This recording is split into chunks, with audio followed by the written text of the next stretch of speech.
लेते हैं कि खबरों के चलते कौन से स्टॉक्स आज एक्शन में रहेंगे, और ये बताने के लिए हमारे साथ हमारे सहयोगी शरद दुबे जुड़ चुके हैं। शरद, गुड मॉर्निंग। बताइए कौन से स्टॉक्स आज एक्शन में रहेंगे।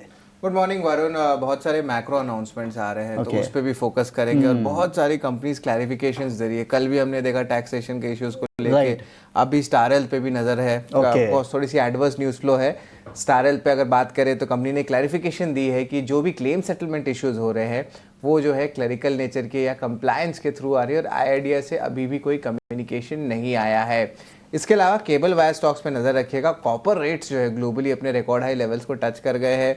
ट्रंप ने भी कहा कि टैरिफ जो आती है कॉपर की उस पे जो है ज़्यादा नज़र रहने वाली है बाजार की, और इसके कारण जो है आपके पूरे कॉपर प्राइसेस में बढ़ोतरी आई है। अब मैं केबल वायर स्टॉक्स इसलिए बोल रहा हूँ क्योंकि जो कॉपर का सेगमेंट होता है, एल्यूमिनियम कॉपर जो लगता है, ये ऑलमोस्ट 35 to 40% जो है आपके टोटल कॉस्ट ऑफ गुड्स में आता है। और याद रखिए 2 या 3 क्वार्टर का एक लैग रहता है जब भी प्राइसिंग की चेंजेस आती है। तो केबल वायर स्टॉक्स पे नेगेटिव रिएक्शन, नीजर्क रिएक्शन देखने मिल सकता है। अमारा राजा, एक्साइड, ये सारे जो बैटरी वाले कंपनी, स्पेशली जो ईवी इकोसिस्टम के लिथियम आयन की, उनके लिए एक टाइप से रिलीफ आया है। गवर्नमेंट ने जो है इस सेगमेंट को कोर ऑटो कंपोनेंट्स के डेफिनेशन में ले आया है और जो सेफ हार्बर रूल से इसमें भी शामिल कर दिया है। नेट ज़्यादा टैक्स स्क्रूटनी नहीं होगा इस इकोसिस्टम में एक सर्टन लेवल तक।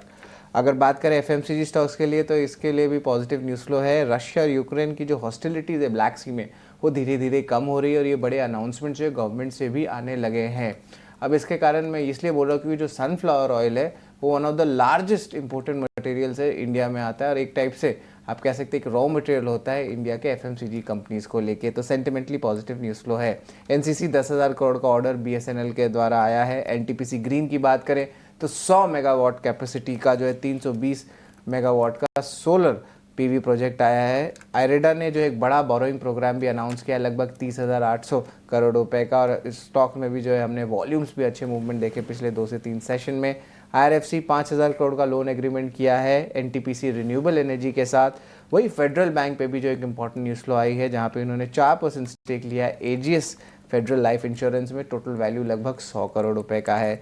डीएलएफ की जो आर्म है, डीएलएफ होम डेवलपर्स, लगभग 49% स्टेक लिए 500 करोड़ रुपए के लिए रिको ग्रीन से। और आखिर में ओएनजीसी पे भी नज़र रखिएगा, 3300 करोड़ रुपए वो इन्वेस्ट कर रहे हैं ओएनजीसी ग्रीन में, जो राइट्स इशू जरिए जो है वो सब्सक्राइब करने वाले। तो ये अहम स्टॉक्स है जिस पे आपकी आज नज़र होनी चाहिए। यहाँ पे ऑफकोर्स मैक्रो अनाउंसमेंट पे ज़्यादा आज स्टॉक्स जो है वरुण देखने जो है मूवमेंट देखने मिल सकता है। डेफिनेटली। तो मैक्रो अनाउंसमेंट्स के चलते काफ़ी सारे स्टॉक्स है जिसमें आपको अच्छा खासा मूवमेंट देखने मिल सकता है। इनफैक्ट शरद, आपने एफएमसीजी स्पेस की भी बात की और मेरे ख्याल से मैरिको पे भी कोई रिपोर्ट आई है। अच्छी रिपोर्ट है, खराब रिपोर्ट है, क्या है? बिल्कुल, मैरिको की बात करें तो ऑफ कोर्स थोड़े दिन पहले ही मैरिको की जो एनुअल रिपोर्ट आई थी।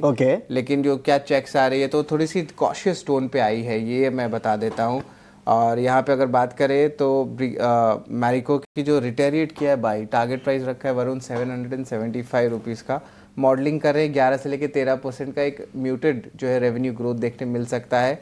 आगे जाते हुए डबल डिजिट ग्रोथ का अनुमान है वॉल्यूम और प्राइसिंग में। और याद रखिए जो नए एज बिजनेस हैं यहाँ पे ग्रोथ ज़्यादा देखने मिल सकता है।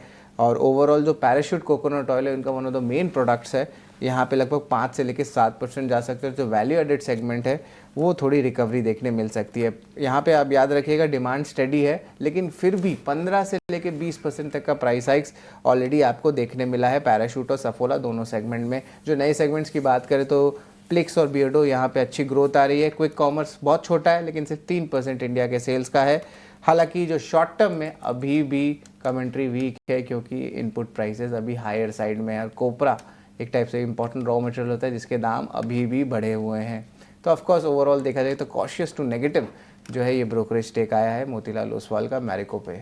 चलिए शरद, बहुत बहुत शुक्रिया हमारे साथ जुड़ने के लिए, स्टॉक्स की न्यूज़ बताने के लिए और साथ ही साथ मैरिको पे ये इंटरेस्टिंग नोट बताने के लिए। तो एक कॉशियस नोट है, 775 का प्राइस टारगेट है। लेकिन चलिए आगे बढ़ते हैं और